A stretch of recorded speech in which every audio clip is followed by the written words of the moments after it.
Hello my lovely ladies. So quick video of how to actually take your own measurements at home, because I'm not there to do it for you. The tape measure, nice and soft one, obviously not stretchy. Make sure it's got centimetres on one side, because we're going to do this in centimetres. Okay, it's a new metric. Just take it around the back of your neck. Hold it to where you think it, not strangling, don't strangle yourself, where it's comfortable, but take it there and look where your finger is. Take that measurement, write it down. Okay, that's one you're going to see quite a big change in this one. Your next one is around the biggest part of your bust. So you take it around your back and around the largest part of your bust. Wear the same clothes when you measure, wear the same underwear, for at least for the first month before they fall off. But wear the same thing so you know you're measuring. Don't squeeze your boobs in, just do it to where it's comfortable. That'll be your actual bra size cut.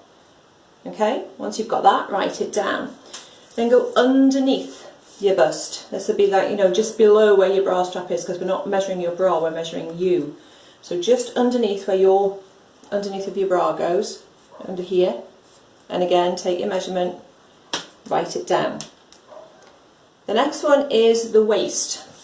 Now this is not necessarily where you think it is, it's where you saw. If you could just saw the tape measure, where the groove goes, that's where your actual waist measurement wants to be. Okay? So it's where the groove goes. Again, hold it, write it down.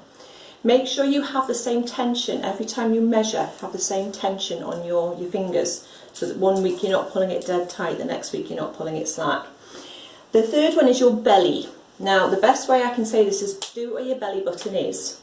If that is the widest part of your belly, do that where your belly button is. Okay, so you might have to look. No, okay, I'll show you mine. My belly button's there. So there you go, round the widest part of your belly. If your belly happens to go out a little bit more underneath, which mine actually does at the moment, it used to be my belly button, now it's just got this little bit underneath, then measure that part. Measure the widest part of the belly, because this is what you're going to have the most rapid drop of fat on to start with. Then we want your hips. Again, widest part of your backside. Feel where your hip bones are. If you can't feel them now, in a month you will, but feel where your hip bones are. Dig your fingers in if you need to feel where they are. Take that measurement.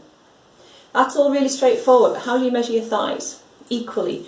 The best way I can tell you to do this is put your hand straight down, your arm straight down, where your middle finger ends. Stick your middle finger into your thigh. That's where you're going to measure, because that gives you an accurate thigh measurement every single time you measure in the same place, because your arm and your middle finger are not going to grow or shrink. Take that and write it down. The last one is your calf measurement. This is an interesting one as well. How do you measure your calf instrument? Take your hand, put your hand on the top of your knee as if you're leaning on your knee, because you will have to bend down to do this unless you've got really long arms. Hand on the top of your kneecap. Where your middle finger goes, that's where you put the tape measure. All the way around and measure that and write it down. Your weight first thing in the morning, probably your measurements as well if you can. If you have scales at home, great, check that they're right. What I did with mine was I stuck a bag of dog food on, it said 5 kilos, I stuck it on, did it say 5 kilos? If they're not right, can they be adjusted? If they're not right, see how much they're out by, because you need to know how much you actually start with, okay? If you don't have scales, pop to your local chemist. They generally have scales in for 50p. You can also get, your blood pressure done and your fat measurement done and everything. That's also good to do once a month, just to check your scales are still in balance. Are we all super excited? Brilliant. See you Sunday.